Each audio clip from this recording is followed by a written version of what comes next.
Hi there.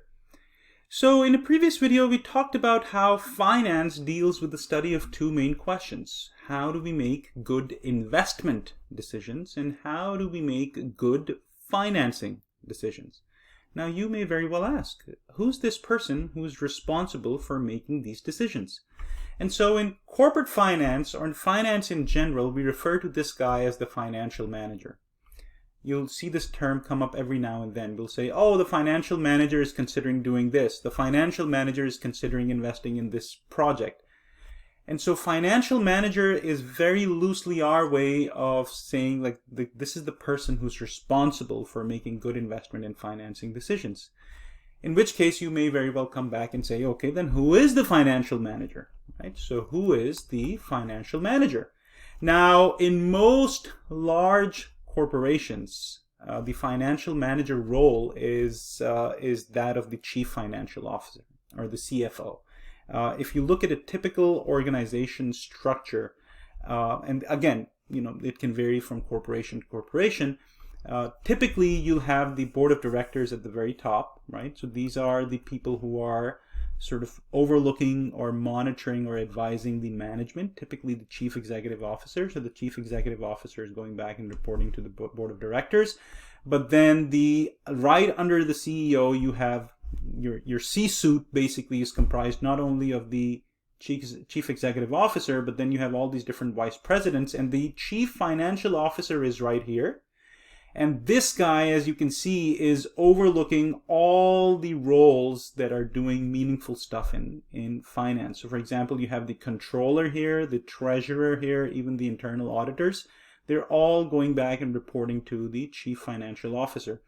Now you may say, well, what does the controller do? What does the treasurer do? And very loosely speaking, don't want to go into too much depth here, but the controller you can think of is mostly the person responsible for the accounting side of things. So this guy is focused more on the managerial accounting or the financial accounting. And again, very loosely speaking, mostly focused on facts. This is the way things are right now, and also focused on the presentation of financial statements. The treasurer, on the other hand, is relatively, again, loosely speaking, but relatively more forward-looking in terms of, okay, where do we go? Where do we invest? So more on the capital budgeting side of things, and also on the capital structure side of things. Okay, where will we get our money from? Talking to the investment banks, talking to different sources of financing.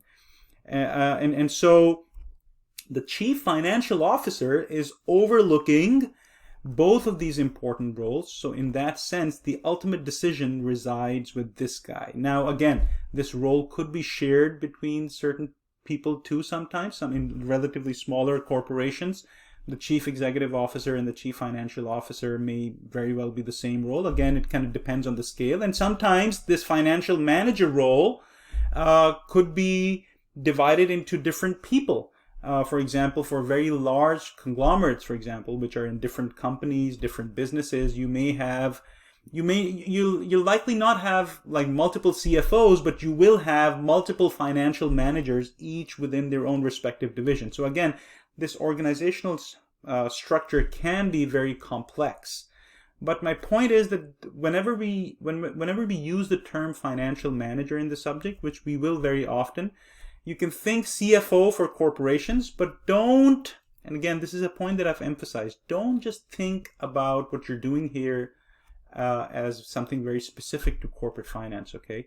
What I want you to understand is that that in general, the financial manager is any person who is responsible for making good investment and good financing decisions.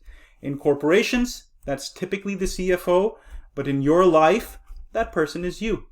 You're the person who's making that decisions. And so, again, my point is, have a broader mindset here. Understand that the principles that you're learning in this course are not just for the CFO, not just for the financial manager. Even if you're not working for a corporation, even if you are a student, you are the financial manager of your life. If your life is the business, then you are its financial manager. You have to make good investment decisions about yourself, and you have to make good financing decisions about those investments for yourself. Okay, so think about financial manager in a general sense. Stay tuned for more.